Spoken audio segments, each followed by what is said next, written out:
va dire. Avec un mouvement des vagues. Moi je l'ai appelé vague.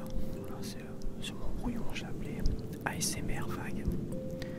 Donc il y aura en fond sonore, en ce moment même, les vagues.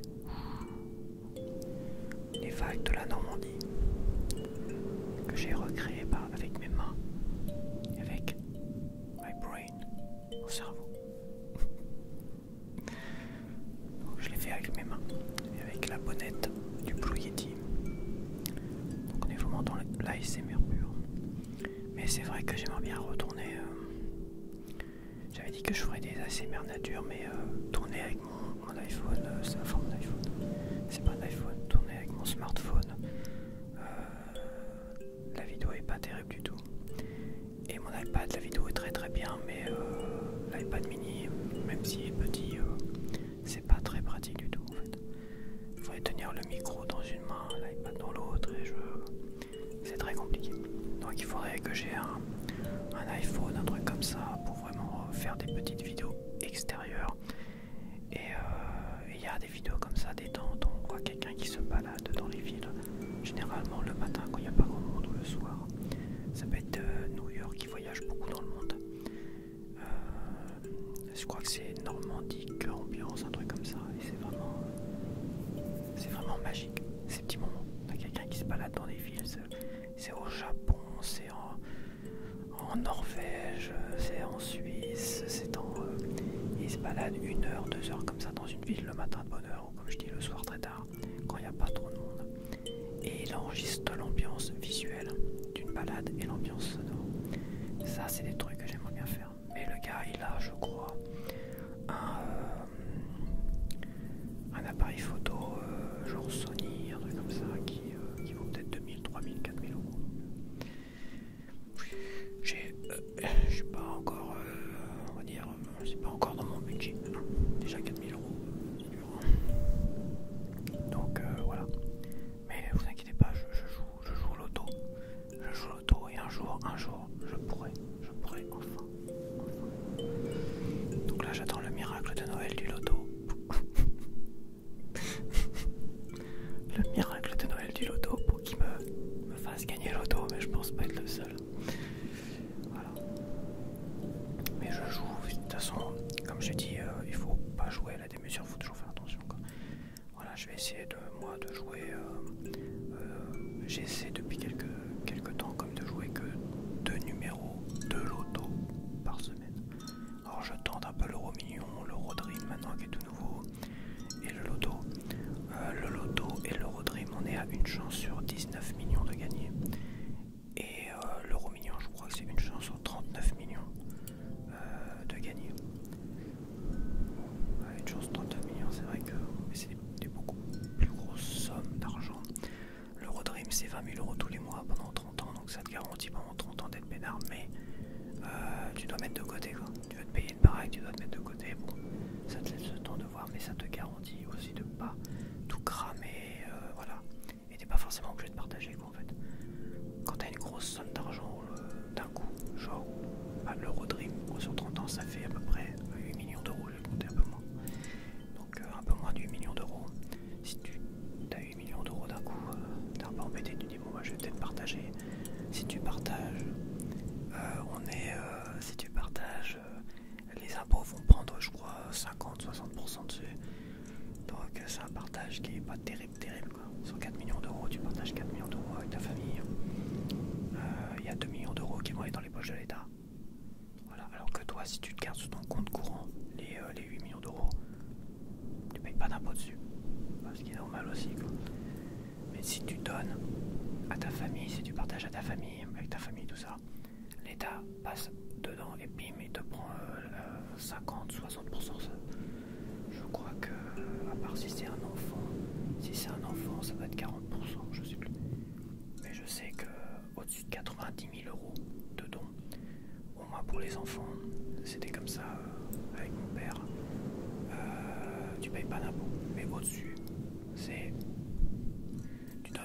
tu donnes au moins la moitié toute leur vie. Il faut à un moment donné, je pense, laisser aux héritiers, surtout quand c'est les enfants, 100% de l'héritage, quoi. voilà, que le notaire se prenne sa petite part parce qu'il fait son petit boulot de notaire. Et généralement, ils le font bien. Généralement, c'est des gens sérieux. Ça, il n'y a pas de souci, mais qu'on doive donner la moitié au moins à l'État.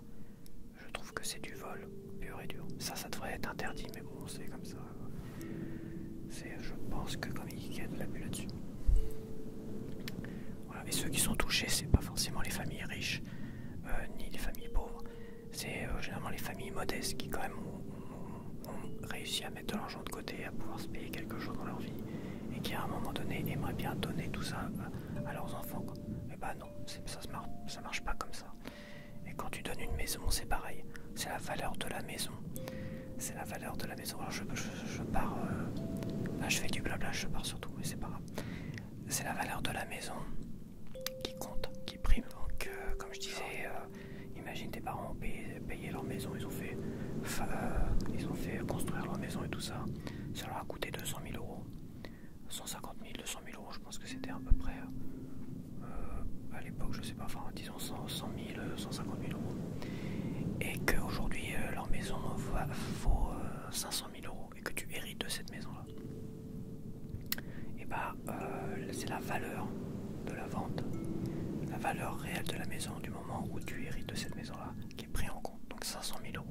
Et bah 500 000 € si tu veux garder la maison de ton enfance, la maison de tes parents et tout ça, tu es obligé de t'acquitter des impôts. Donc de la moitié au moins, peut-être... je pense que les enfants ça va être 40% à vérifier, je suis pas spécialiste. Ça va être 40% au-dessus de 90 000 €. Et bah tu dois t'acquitter de 250 000 € si tu veux garder la maison. Sinon, t'as pas le choix, t'es obligé de vendre la maison, de payer les 250 000 € à l'État. Et toi, il te reste 250 000 € et tu pourras jamais récupérer cette maison-là. C'est embêtant. Donc oui, j'essaie de jouer 2 numéros de loto par semaine. Voilà, un petit budget de 20 € par mois, quoi. Je vais pas conserver les mêmes numéros, je vais jouer des numéros différents chaque fois. Comme ça, il n'y aura pas de regrets, machin, même si je ne vérifie pas forcément les numéros à chaque tirage. Si je vois que moi je joue par internet, donc quand j'ai gagné même 2,50 €, et ben il y a le loto qui prévient. Vous avez gagné, youhou. J'ai gagné, qu'est-ce que j'ai gagné? 2,50 €. Je sais pas, mais peut-être que si j'avais gagné le méga jackpot, je sais pas s'ils le font, mais moi je les autorise à le faire. C'est me téléphoner en pleine nuit, hein, parce que c'est en pleine nuit qu'ils calculent tout ça. Donc me téléphoner en pleine nuit, me dire monsieur, vous avez gagné 50 millions d'euros. Ok, très bien, merci, c'est gentil. Bon, ouais, non, je finis ma nuit, s'il vous plaît, laissez-moi tranquille. Déjà, je joue la star. Ça serait bien mon genre de faire ça, quoi. Alors laissez-moi tranquille, laissez-moi dormir. On verra ça demain, je suis pas pressé d'être riche. Donc, je trouve ça plus sécure finalement de jouer par internet. Parce que le coût du ticket, c'est un vrai stress, quoi. T'as le ticket là, t'es là. Imagine, tu gagnes l'auto, t'as ton ticket, t'es là. Tu le lâches plus. En plus, si tu as joué le vendredi, bah, t'es obligé d'attendre le lundi, tout ça. Donc t'es là avec ton ticket, t'es en stress. Tu le quittes plus, t'es là, tu quittes plus ta maison, tu t'enfermes chez toi, tu parles plus à personne. Et t'es là, tu embrasses ton ticket, tout ça, et puis là tu flingues ton ticket en fait. Non, c'est un stress les tickets. J'aime pas ça. Puis c'est un coup à le perdre. Tu perds ton portefeuille, tu perds ton ticket. Si tu te rappelles les numéros que tu as joués, si c'est des numéros que tu as l'habitude de jouer et que tu vois que tu as gagné, alors là. Moi je me suis mis un petit 10 € là pour Noël pour voir. Et si je gagnais 15 millions d'euros, bah je vous le dirai pas. Mais vous le verrez sûrement. En fait, vous verrez que j'aurai un superbe appareil photo, vous verrez un bokeh derrière, plein de lumière, tout ça. Vous verrez qu'à un moment donné, je serai en balade dans peut-être une Mini Cooper décapotable. Voilà, je fais de l'ASMR dans ma Mini Cooper décapotable. J'irai dans le sud voir s'il y a des coins assez sympas. Et puis je ferai de l'ASMR dans les hôtels, les machins, tout ça. Voilà, je serai obligé de vous mentir parce que bon, je ne veux pas vous dire que j'ai gagné 50 millions d'euros. Donc j'irai, moi je suis devenu commercial, je me balade, tout ça. Je me balade dans toute la France et puis à un moment donné, bah, j'ai vu un petit coin sympa là-bas dans le sud. Voilà, une petite... dans les calanques de Marseille par exemple. J'ai vu qu'il y a une petite villa au bord ça, je l'ai vraiment vu. Mon pote m'avait emmené, il m'avait emmené à voir des beaux petits coins. J'avais un pote à Marseille, j'avais été le voir une fois. Il vivait à Port-de-Bouc ou je sais pas quoi. Je crois que c'est ça, il vivait à Port-de-Bouc. Et après, il m'avait ramené voir les calanques et tout. Il mettait des barrières. Et c'est les calanques qui étaient vraiment accessibles pour les, je sais pas, pour les personnes, on va dire, pas pour tout le monde en tout cas. Donc il y avait vraiment une volonté d'empêcher les gens lambda, on va dire, pas trop riches, hein, disons clairement de pas aller accéder aux calanques. Mais mon pote il connaissait parce qu'il était pompier de Marseille à l'époque et il connaissait un peu. Tiens, viens, on va aller par là. Et il m'a emmené dans une sorte de, alors je sais pas comment on appelle ça, une calanque, je pense. Et il y avait une sorte de petit village là, il y avait un bar, un resto, un machin, tout ça. Et il y avait une énorme villa, à un moment donné avec un tout petit bateau. Voilà, et comment dire, je sais pas comment on appelle ça, sa terrasse tout simplement, la terrasse de la villa. Donc une belle terrasse en bois, machin, tout ça. Terrasse en bois qui allait jusqu'à la flotte, qui allait jusqu'à la flotte avec le petit bateau qui était là. Et le gars il pouvait boire son café à la terrasse, poser son café et après sauter dans l'eau tranquillement. Sauter dans l'eau tranquillement, nager, il y avait même pas une vingtaine de mètres, nager une vingtaine de mètres, marcher tranquillement et aller boire son petit café, aller manger au resto à côté, tout ça. Franchement une très belle baraque, je sais pas à qui appartenait cette baraque. Donc alors je voulais faire une vidéo ultra détente et je commence une vidéo blabla. De toute façon je pense que vous n'allez pas m'en tenir rigueur, vous aimez le blabla. Et un petit blabla Tascam en une forme de lowlight. C'est pas désagréable.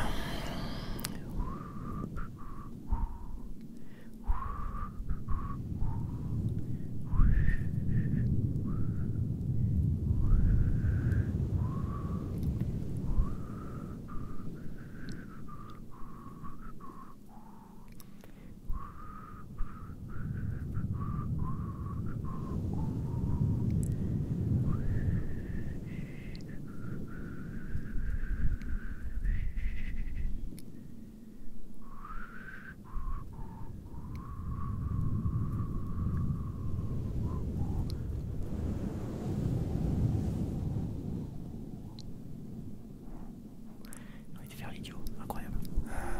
Là je me suis improvisé aujourd'hui peut-être 30-40 minutes de Kalimba. J'ai improvisé des trucs, j'ai essayé de faire douce nuit comme ça, que j'avais appris un petit peu comme ça, c'est facile à faire. Ça je vais le mettre en layer sound comme les vagues en fait. Les vagues avec le Blue Yeti, c'est en layer sound, comme ça moi ça me permet là de discuter tout ça, d'avoir les mains un peu libres et d'avoir le Tascam, parce que le Tascam ça a une certaine, comment dire, on est bien avec le Tascam. Il n'est pas branché à l'iPad, même si j'aurais un meilleur son branché directement à l'iPad. Mais je manque, j'aime bien l'avoir comme ça. C'est vraiment pour moi, ça c'est de l'ASMR que j'aime beaucoup. Le Blue Yeti est fantastique pour l'ASMR. Le son est fantastique. Pour le bruit des vagues il est fantastique. Pour plein de choses il est fantastique. Pour la lecture chuchotée il est fantastique. Mais pour de l'ASMR comme ça, blabla, le Tascam pour moi il est génial ici. Mais j'aime tellement ce Tascam là que j'ai envie d'acheter les deux autres, le DR7 et le DR40, pour, je sais pas, pour avoir la collection des trois Tascam là qui me plaisent bien. Et je pense que je le ferai peut-être aussi ça. Mais c'est vrai que ce petit DR5 il est en soi déjà très très bien. Mais c'est vrai que le 40 j'aimerais bien aussi. Après celui-là il tient bien en main, il est tout petit. Il est tout petit, il est très léger, il tient vachement bien en main. Il pèse pas de trop, il pèse pas trop lourd. Le 40 je crois qu'il pèse peut-être 2 fois plus lourd, je dis peut-être une bêtise. Et le 7 il doit être quasiment la même taille, mais il a des petites branches comme ça. Il est un peu bizarre je trouve, il a une tête bizarre. Non je pense que je prendrai le 40, peut-être pas le 7 mais le 40 aussi. Voilà. J'ai eu aussi comme idée, c'est de finalement faire une sorte de double micro comme ça. Comme certains avec les machin tout ça. Mais un double micro avec des Tascam, genre soit 2 Tascam comme ça, ou un Tascam celui-là et un autre Tascam le 40X, et les mettre comme ça, et faire hello, hello, hello, hello, hello, hello, hello, hello.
baiser dans les couloirs.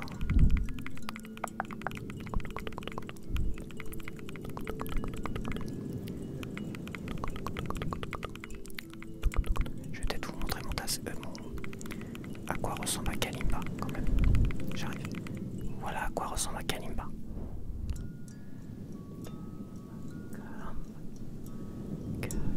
Donc j'ai mis les notes. Alors j'ai pas mis les notes que le gars avait fourni avec. J'ai mis les notes officielles logiquement, les notes du 17 lames comme il faut. Ça permet de prendre les partitions des 17 lames et de pouvoir les lire facilement sur un 21 lames. Un 21 lames. Voilà quoi ressemble un Kalimba. C'est pas mal, il y en a qui font des jolis petits trucs avec. Voilà, je voulais faire le voyage de Chihiro avec. Mais j'ai laissé un peu de côté parce que je me suis dit, sinon, si je commence à faire ça, avec tout ce que j'ai à faire à côté, j'avance pas. Je dois bien vous avouer que finalement, j'ai pas du tout avancé dans plein de trucs là. Il va falloir vraiment qu'au 1er janvier que je me bouge. Que je me bouge comme il faut. De toute façon, vous allez l'entendre des petits layers sound. Voilà, je vais faire des petits patterns et je vais faire des petits machins. Je sais pas si je vais le mettre tout du long. Mais si j'en mets tout du long, il y aura des petits patterns que je mettrai en boucle. Je vais découper des petits patterns là-dedans. Dans ce que j'ai enregistré, sur ce qui me plaît. J'ai pas encore découpé donc je sais pas ce que ça vaut. Mais j'ai enregistré peut-être 40 minutes de bling bling bling bling. Improvisé, plus la chanson de Douce Nuit. Assez simpliste en fait. Je pense qu'il faudrait une version beaucoup plus compliquée où tu actives plusieurs lames en même temps pour donner plus de sonorité quoi. Comme j'ai vu avec certaines chansons. Quand tu fais lame par lame, ça fait vraiment jouer en fait. Ça a beaucoup moins de nuances. Et là j'ai testé une chanson un petit peu, enfin au tout début quand je l'avais acheté. J'avais testé une chanson, je crois que c'est Kiss the Rain, un truc comme ça. Et où tu actives plusieurs lames en même temps, avec les deux doigts quoi. Là ça donne beaucoup plus ça a beaucoup plus d'intérêt. Ça ressemble plus à un instrument quand tu fais tu joues des partitions qui sont plus professionnelles que enfantines on va dire, pour les enfants. C'est joli ça. Visuel Kalimba. Je suis sûr que c'est la première fois que tu vois un visuel Kalimba. Kalimba.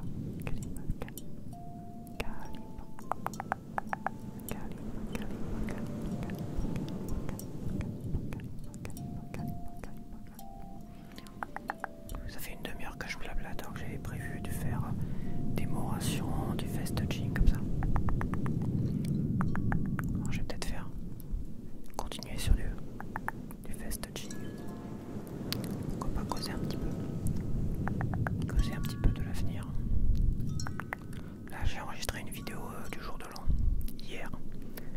J'ai enregistré un tirage de tarot. Petit tirage astrologique, tarot et oracle. Rapide et tout ça.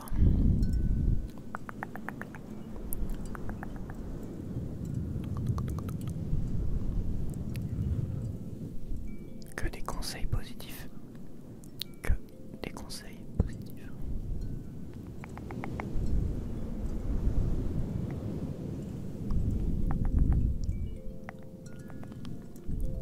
Tout va bien.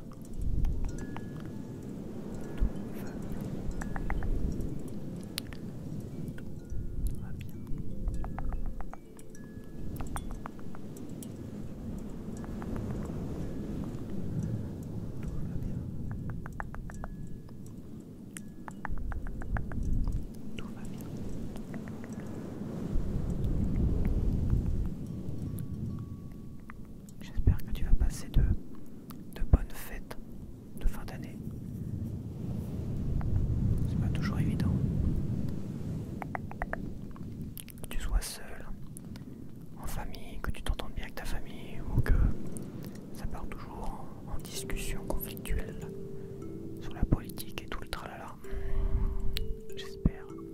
malgré tout que tu vas passer de bonnes fêtes. Pas trop stressantes, pas trop frustrantes, pas trop énervantes. L'important, c'est que tu aies des chocolats à manger. Et éventuellement quelques petits cadeaux. Ou des sous-sous. Des petits sous pour dépenser des choses. Des petits sous à dépenser pour t'acheter des choses. Des petits sous-sous. Alors j'ai gardé mes ongles vachement longs. Je pense que je vais les couper parce que j'arrive même pas à appuyer sur des choses. Donc c'est très compliqué, je sais pas comment font les femmes avec leurs ongles très longs, des faux ongles et tout ça. Sur iPad c'est quasiment impossible d'utiliser l'écran. C'est même impossible, au bout d'un moment donné c'est impossible. Il n'y a pas que ça. Il n'y a pas que ça, c'est dérangeant.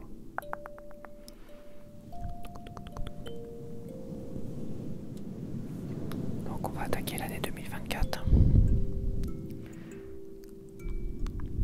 Qu'est-ce qu'on pourrait souhaiter pour l'année 2024? Qu'est-ce qu'on pourrait souhaiter?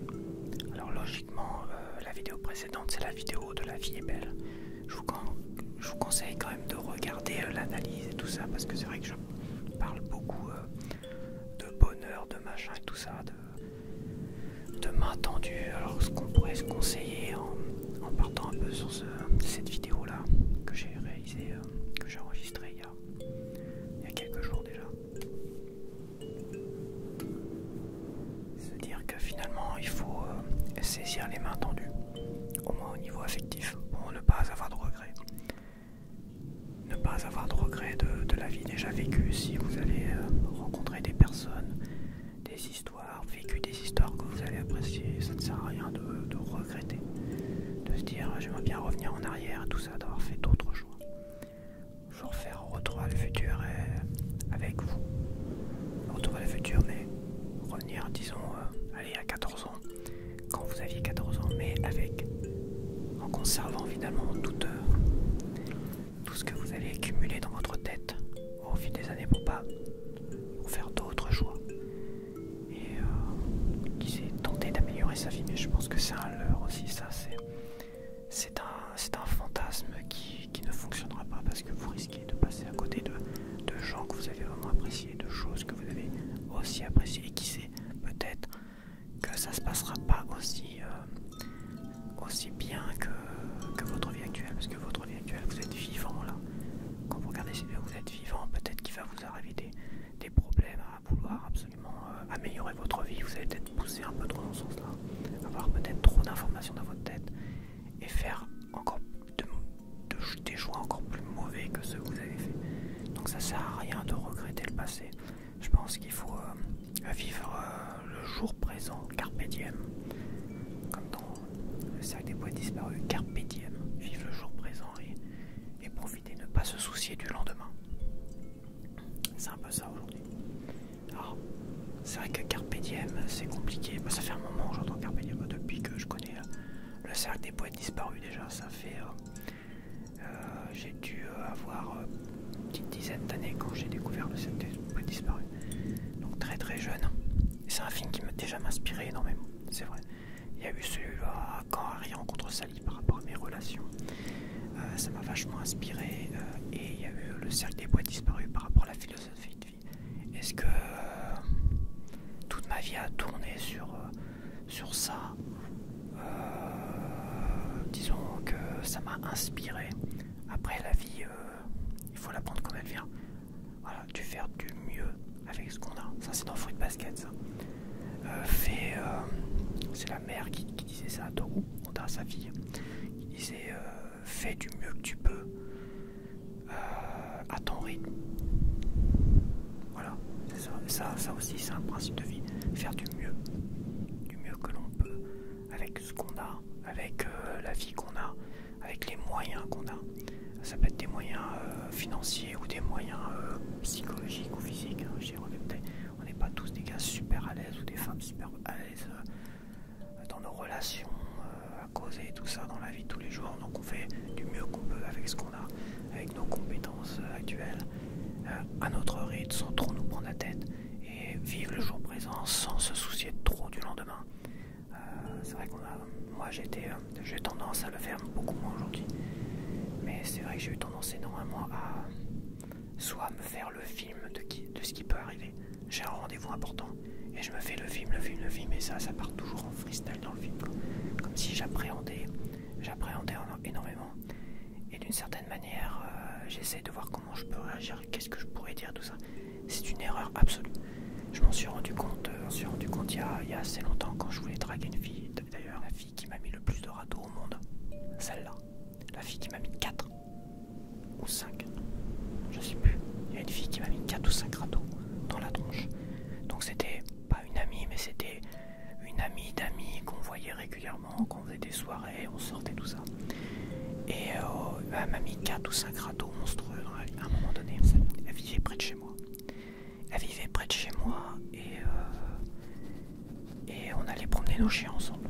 J'avais déjà Bart à cette époque. J'avais Bart, mais j'avais aussi le chien Ross. Le chien de mes parents, on va dire. Donc j'en avais Bart, le chien de mon père. Donc il y avait Bart, il y avait Ross, elle avait son chien. Et je m'arrangeais toujours pour le matin de bonne heure aller promener mes chiens avec elle. Et à chaque fois, j'ai élaboré une stratégie dans ma tête. Stratégie. Ouais, je vais essayer de faire de l'humour, sur ça, je vais essayer de faire ça, je vais essayer de dire ça. Et à chaque fois, ça tombait à plat total. J'arrivais jamais à la faire rire. Ça prenait pas du tout. J'arrivais pas à l'amener en parlant d'un sujet, j'arrivais pas à l'amener sur ce que je voulais. C'était une catastrophe. Et je me suis rendu compte finalement que les fois où par hasard je rencontrais quelqu'un comme elle ou comme quelqu'un d'autre, ou d'autres personnes, et je me rendais compte que à l'improvisation j'étais beaucoup plus drôle, beaucoup plus incisif, et j'étais beaucoup plus intéressant dans ce que je racontais à l'improvisation. Quand ça me tombe dessus comme ça, dès que j'improvise, très très bon. Dès que je prépare ou j'appréhende quelque chose et j'y pense trop, c'est une catastrophe. Donc c'est vrai que depuis cette fille-là, où la dernière fois où je me suis pris le dernier râteau avec elle, j'ai voulu vraiment élaborer une stratégie. Et ça n'a pas fonctionné. De toute façon, en plus elle avait un mec, c'est bien gardé de me le dire dans un premier temps. Je lui ai demandé de sortir avec moi, donc j'ai pris des vrais râteaux dans la tronche. 4 fois. Au moins 4 râteaux. Dont le fameux festival de football où on avait... Ça, je raconterai ça dans une autre vidéo. Carpe diem, c'est allez, je vis le jour présent. Donc, t'appréhendes pas. Donc, tu vas au rendez-vous sans te prendre la tête. Tu te soucies pas du lendemain non plus. Et quand t'as fini ça, tu t'en soucies plus non plus, quoi. Tu vis au jour présent, tu penses au jour présent, à ce qui se passe maintenant. Et voilà. Donc, tu te soucies pas ni du passé, qui te pollue l'esprit, parce que ça, c'est se polluer l'esprit. Et ni du futur pour te polluer aussi l'esprit. Parce que ça, il n'y a rien de pire aussi. Je pense que tout le monde est comme ça. Il faut toujours vivre le jour présent et ne jamais appréhender, ni de vivre dans le passé. C'est évidemment plus difficile. C'est plus facile à dire qu'à faire. J'en ai bien conscience. Si vous passez un diplôme, évidemment, il faut se préparer. Voilà, quand vous passez un diplôme, un concours, un machin, il faut travailler, il faut se préparer. Chacun à son rythme. Pareil, chacun fait du mieux que tu peux à ton rythme. Et pas trop se prendre la tête, c'est sûr. Mais dans les relations avec les autres, dans les situations, tout ça, si vous appréhendez un rencard, un truc comme ça, c'est la pire des choses en fait, d'appréhender un rencard. C'est vraiment la pire des choses. Donc je reviens sur les rencards parce que j'ai découpé. Donc quand tu vas à un rencard et tout ça, si tu commences à déjà penser je vais faire ci, je vais faire ça, je vais machin, tout ça, je vais dire ça, je vais me mettre... Non, la seule chose auquel tu dois penser, c'est d'être propre sur toi pour les hommes. Voilà. S'il y a bien une chose qui est importante pendant un rencard, déjà t'as accédé au rencard, c'est bien. Voilà, après sur le papier, faut se vendre et tout ça, c'est pas évident. Si tu fais pas 1m80, 1m90, c'est pas évident non plus pour un homme. Mais si t'as le rencard, la seule chose qui importe, et ça, il y en a même une qui me l'avait dit là-dessus. La première chose qui lui importait, c'est que les gars qu'elle rencontrait soient propres sur eux. propre sur c'est être bien habillé, évidemment, pas habillé n'importe comment. Tu vas pas en jogging, en rencard, petite veste à la rigueur. Si c'est l'été, petite veste, t-shirt, un petit pantalon léger, mais voilà. Tu peux mettre des tennis, l'hiver tu peux mettre des bottines avec un jean, une veste et un pull noir. J'évite le costard cravate. La cravate c'est pour les réveillons de Noël, les réveillons du jour de l'an ou les entretiens spécifiques dans certains boulots, mais pas pour un rencard. Tu vas pas en costard cravate à un rencard. Ouais, tu fais ce que tu veux, ça fera son petit effet le costard cravate, hein, mais bon, tu seras pas forcément à ton aise si tu vas en plein été à un rendez-vous en costard cravate, hein. Ça c'est clair et net. Mais quand même des vêtements où tu seras à l'aise dedans, c'est la seule chose auquel tu dois penser avant au préalable. Et les vêtements sont prêts, ok, j'ai rendez-vous, faut que j'y pense, hein, machin, parce que quand tu vis au jour le jour et tout ça, tu veux pas te prendre la tête, t'as tendance à oublier les choses. Donc faut quand même que tu te mettes une note, quelque chose, que tu demandes à ton assistant vocal comme Alexa, là, lui demander de 1 heure à l'avance ou 2 heures à l'avance de dire, ou à la sortie de ton boulot, de dire n'oublie pas de me rappeler que j'ai un rencard et machin. Comment dire, il faut à la fois ne pas trop se prendre la tête, ne pas trop y penser, car à lui-même, tu n'y penses pas. Ça se trouve, tu seras totalement déçu, tu vas dire, c'est pas trop ce que j'ai vu en photo, mais c'est pas grave, il faut être courtois quand même, tu fais le rencard. Bon, moi je paye le verre, hein, parce que c'est comme ça. Je fais le rencard, je paye le verre, machin, tout ça, je paye un verre, une bière, un Monaco, un machin, tout ce que tu veux.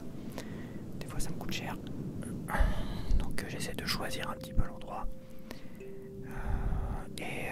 Je fais le rencard. Ça me permet de blablater, machin, tout ça. Même si je suis déçu, même si je sais que je veux pas aller plus loin.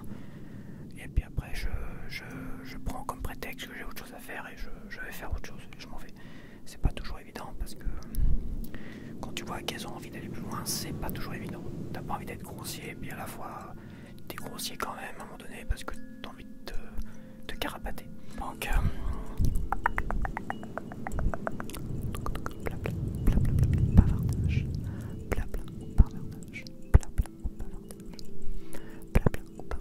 donc dans les vidéos précédentes, j'ai mis que j'allais faire une vidéo de mots rassurants, de machin, donc il y aura les vagues, il y aura le kalimba, il y aura un gars qui cause à côté.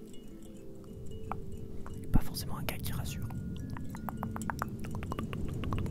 Donc oui, je disais que de toute façon, il faut vivre. Je pense que carpe diem, ça reste quand même une valeur sûre. Si aujourd'hui je devais choisir vraiment je sais que c'est un principe de vie, une expression. Je sais pas si je devais choisir une sorte de principe de vie positif pour 2024 et aller. Je pense que c'est vrai que le cercle des poètes disparus, le fait de l'avoir revu là récemment et tout ça, ça m'a fait un bien fou. C'est un film qui m'a fait un bien fou. Et ce message de vivre au jour le jour présent, ne pas se soucier du lendemain, parce que je crois que c'est carpe diem, gna gna gna gna gna gna. Bon, je connais pas la suite. Donc c'est carpe diem, c'est vivre le jour présent sans se soucier du lendemain. Donc on va finir un petit peu tout proche comme ça. Tout proche.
l'occasion parce que